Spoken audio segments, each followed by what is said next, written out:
베드로전서 4장 1절에서 6절 말씀입니다. 그리스도께서 이미 육체의 고난을 받으셨으니 너희도 같은 마음으로 갑옷을 삼으라. 이는 육체의 고난을 받은 자는 죄를 그쳤음이니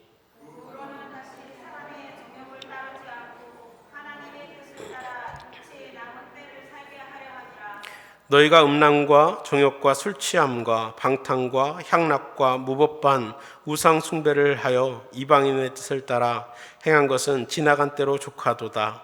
그러므로 너희가 그들과 함께 그런 극한 방탕의 가르침을 하지 아니하는 것을 그들이 이상히 여겨 비방하라. 그들이 산자와 죽은 자를 심판하기로 예비하신 이에게 사실대로 구하리라. 이를 위하여 죽은 자들에게도 복음이 전파되었으니 이는 육체로는 사람으로 심판을 받으나 영으로는 하나님을 따라 살게 하려 함이라. 아멘. 오랜만에 이렇게 얼굴을 보며 함께 하나님 앞에 예배할 수 있음에 너무 감사합니다. 그리고 지금까지 각자의 자리에서 묵묵히 하나님을 바라보며 신앙을 지켜오신 여러분께 참 감사를 드립니다.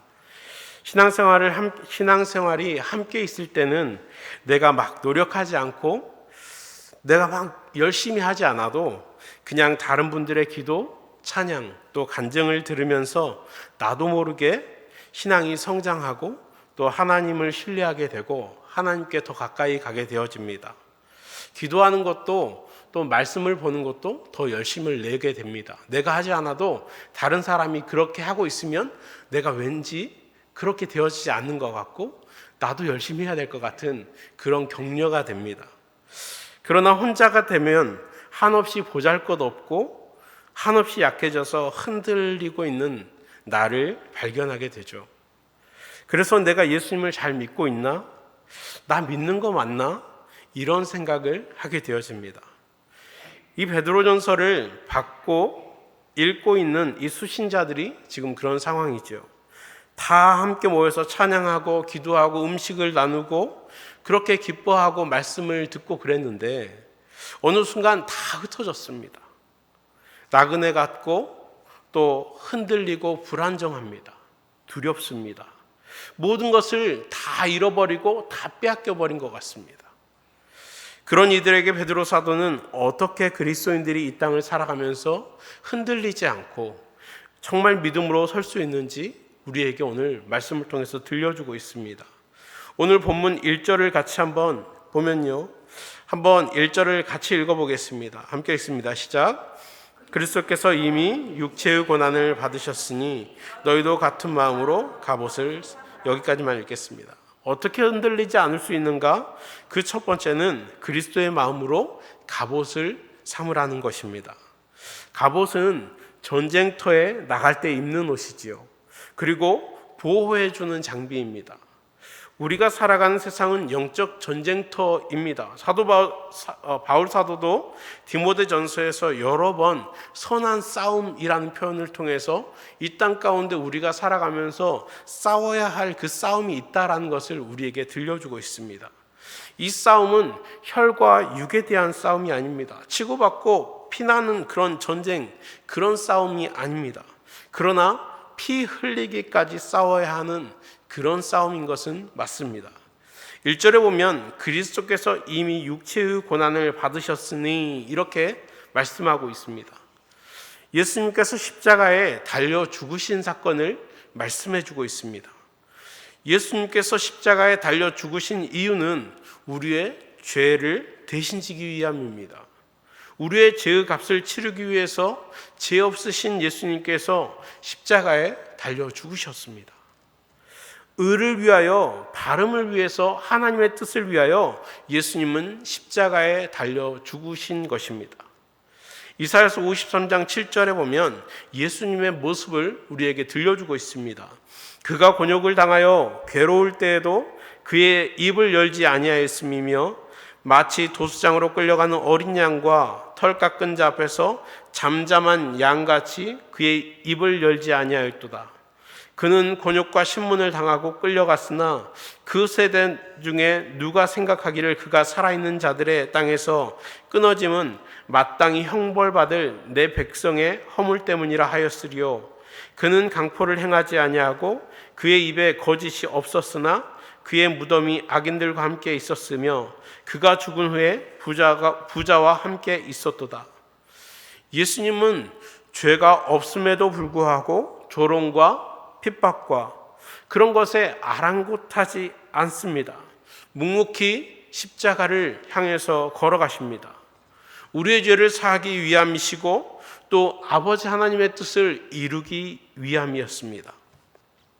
우리가 입어야 할 갑옷, 바로 이 예수님의 갑옷입니다. 옳음을 위해서, 의를 위해서, 아버지의 뜻을 위해서 십자가에서 피 흘리기까지 싸우신 예수님의 그 갑옷을 입는 것입니다. 지금 이 베드로전서를 읽고 있는 이들에게는 엄청난 고난이 찾아왔습니다. 예수님을 믿는다는 이유로 고향을 떠나 뿔뿔이 흩어졌습니다. 주변 사람들로부터 손가락질을 당하고 있습니다. 3절을 한번 볼까요? 3절을 보면 이렇게 말씀하고 있습니다. 너희가 음란과 정욕과 술취함과 방탕과 향락과 무법한 우상숭배를 하여 이방인의 뜻을 따라 행한 것은 지나간 때로 족하도다.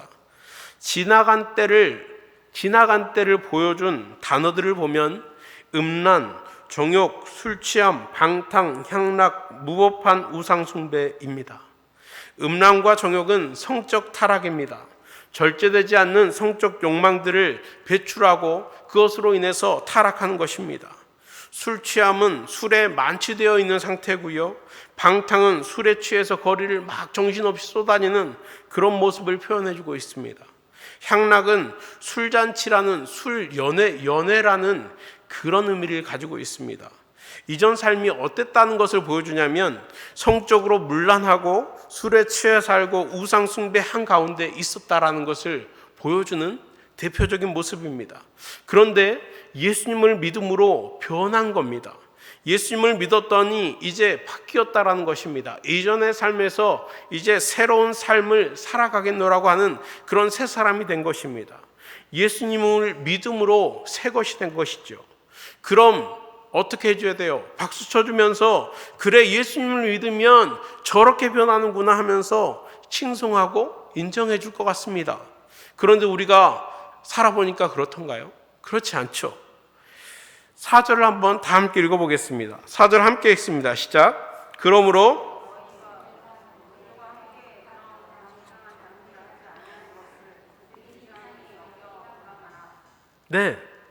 그러므로 너희가 그들과 함께 그런 극한 방탕에 다름질하지 않은 것을 그들이 이상히 여기고 비방한다라고 기록하고 있습니다.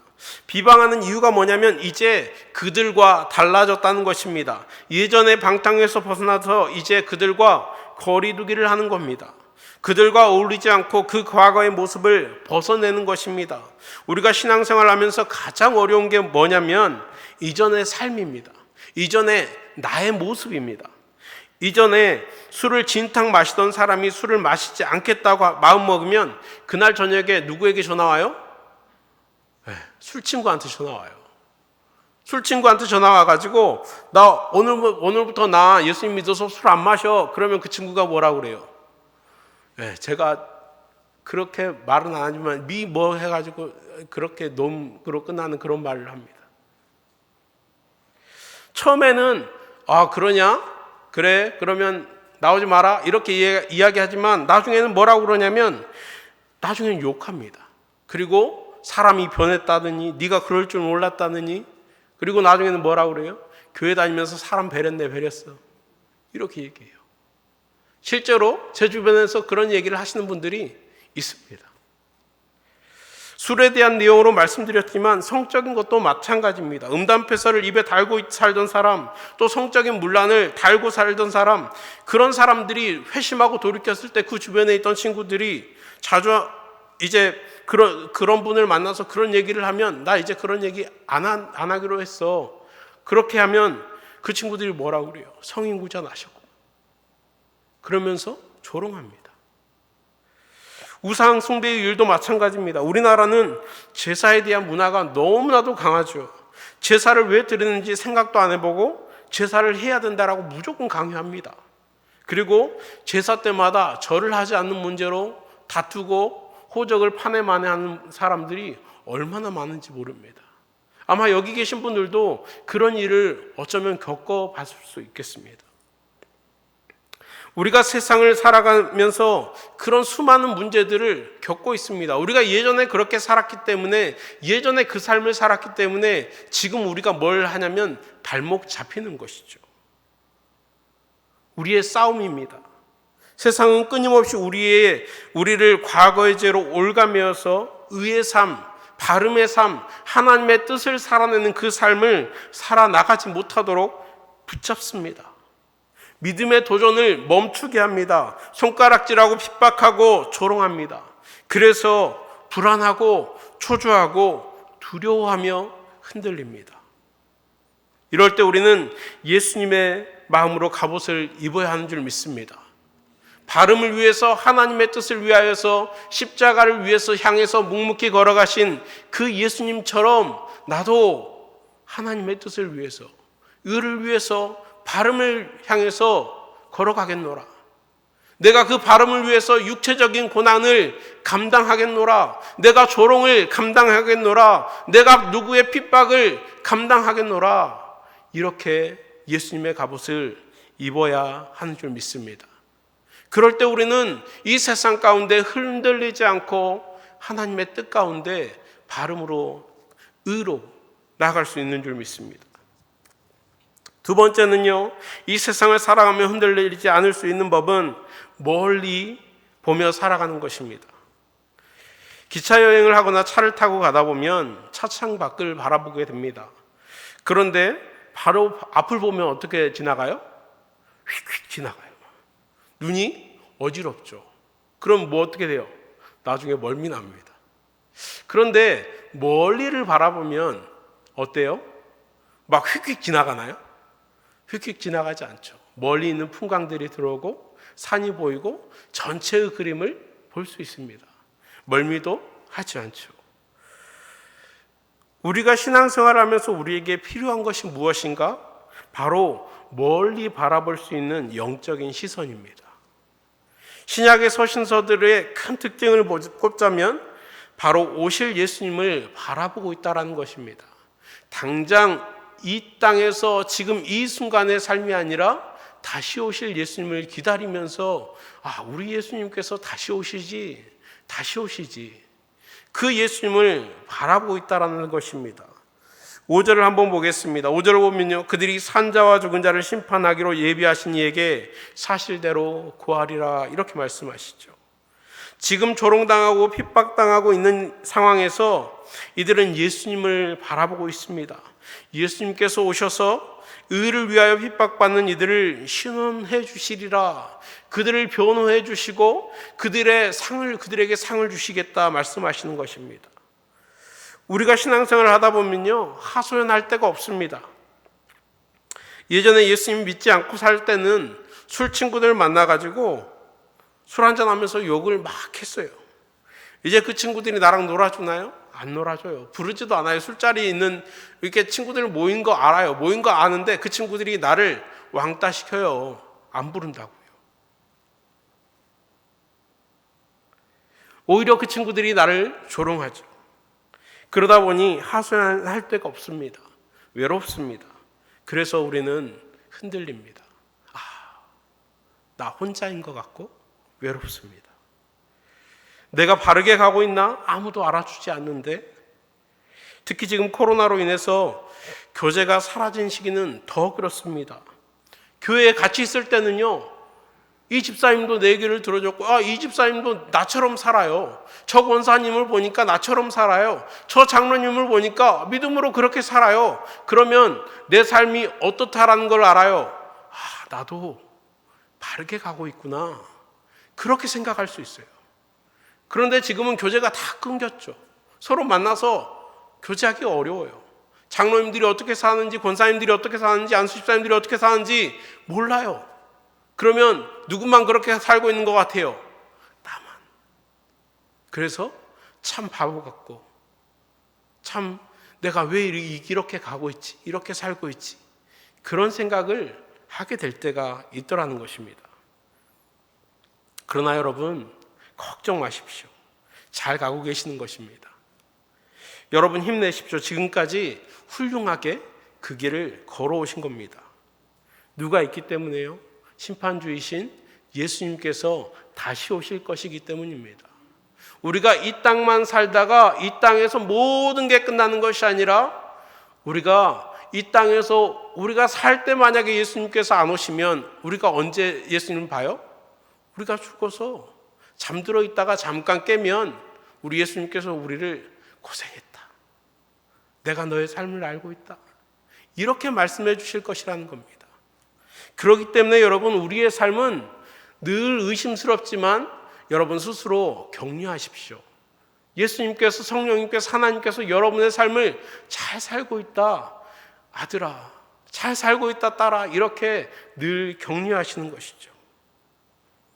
지금 여러분이 싸워가고 있는 믿음의 싸움, 의의 싸움 가운데 외롭고 답답하고 억울한 그 심정들 우리 예수님께서 다 알고 계십니다.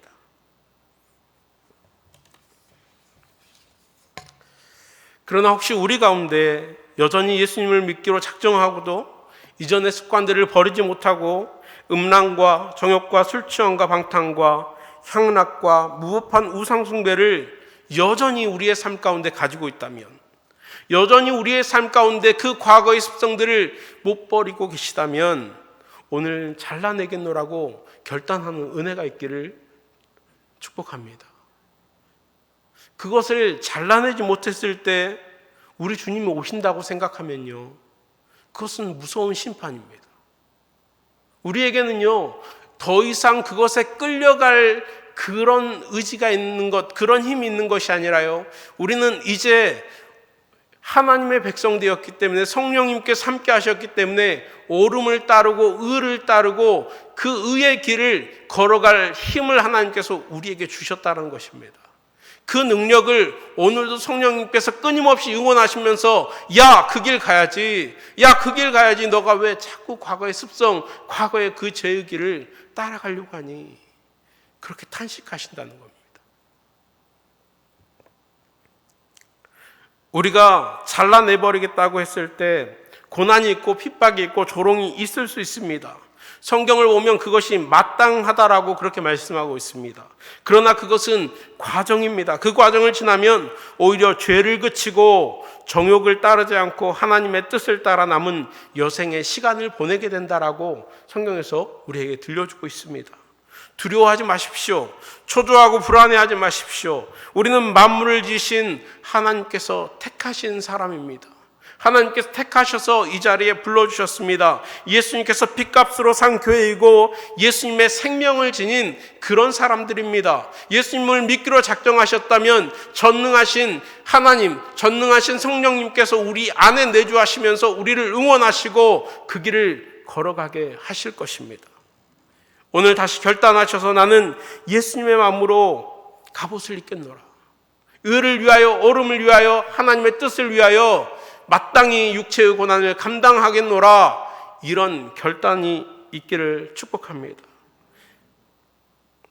사도 바울은 로마서 8장 18절에 이렇게 말씀합니다.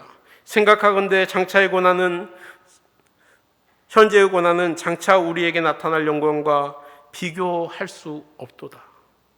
오늘 우리가 믿음으로 의로 인해 당하는 고난은, 아픔은, 외로움과 두려움과 초조함은 영원한 천국을 바라볼 때만 넉넉히 이길 수 있습니다.